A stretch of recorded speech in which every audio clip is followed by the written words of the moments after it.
We got the three fat pigs right there. What's going on? Man, what's going on? Where, brother, art thou? Okay, let's talk about brothers and neighbors. And this is Jonathan Fibinogi. Here I am, just going to kind of hustle and show you something that I think this is something I've been thinking a lot about. It's called I guess this is just who is my brother, kind of the family church and the Jesus church. And the more that I have, this last year has been really an interesting year to say the least for me. Just going through. Well, first of all, driving all up and down California and Colorado, and really just having tons and tons of time to think and meditate. And the question I want to mention here is this. It says, "Who is my neighbor?" And what's happening is Jesus is saying that we must love our God with all of our hearts, our souls, our minds, our strengths, and we have to love our neighbor as ourselves. And they're trying to figure out a way to get out of loving their neighbor. And so he says, "And who is my neighbor?" And so it's an interesting question that Jesus is asking, that I think is more relevant today than ever. And there's another passage in Matthew 48, where literally his own mother, this is Jesus' own mother. This is the kind of a scrappy side of Jesus that we don't often hear about in the family church, but there's a side of Jesus that I think is only known experientially. And when I read this Bible, I see that it says Jesus is still speaking, and his mothers and brothers are outside, and he says to the people, "Who is my mother and who are my brothers?" And he's trying to, in my opinion, raise a bigger question of looking beyond our nuclear families and our family churches, and we need to ask the question, who is my neighbor? Like with the Good Samaritan, who is my neighbor? Who is my brother? And it's 2017. We just elected a new president, and everybody has an opinion on that. But what I want to encourage people to do is to start going back to the words of Jesus and say, Jesus never really spoke to people who are addicted to government and addicted to governmental discourse and trying to fix governments. Jesus was about healing through a thing called a church and through people, a very organic system, if you will. So here you go, systems. Who is my brother? I just wrote down, this is something I was thinking about, and I realized that there's now a culture of church that I'm going to call the family church, that really worships the family system. And in that, any sort of cultish thing, everybody has a very specific role. Men must do this, women must be like this. There's certain conversations that are very predictable. Where's your vacay going to be? Where's your vacay going to be? Where are you going? What house are you going to buy? It's very family centric. And I'm not against the family. I have a family. I love my family. But one thing that I'm noticing that's happening in the church as a whole is the Jesus church, the church that looks like literally the raw Jesus, the one where he was a single man.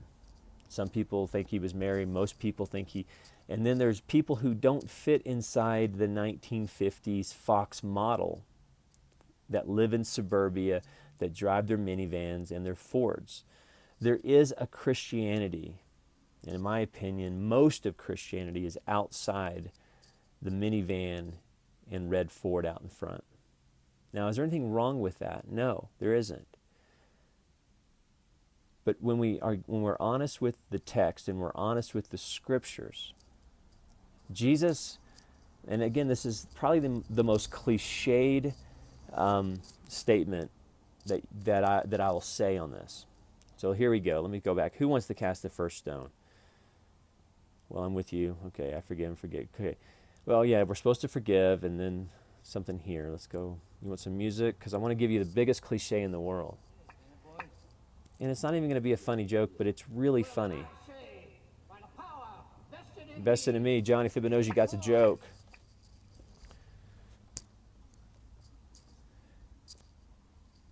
And here's the joke, is when we look at the character of Jesus relative to the text, the Gospels, and we look at him as a character, and who was he, what did he do, the more that I see that Jesus, who was really mostly concerned about healing broken hearts and setting captives free, and beyond healing broken hearts and setting captives free and helping people with even their physical needs, the more that I see that, the less I could really understand this suburbia Fox News minivan church. And the more that I observe my friends who are still in that family, suburbia, Christian, churchianity world, the more I observe them, the more I see their faith is almost a deterrent to the Christian faith. Like, for example, recently I was homeless, and some friends of mine who are really dear people, they were in the, what I'm going to call, they were knee deep in the family church. Like, they were knee deep in it. You know, their 2.3 kids, the dog, everything. Great people, wonderful people, hearts of gold. Of all the people in my life, these are the people that gave me housing when I needed it.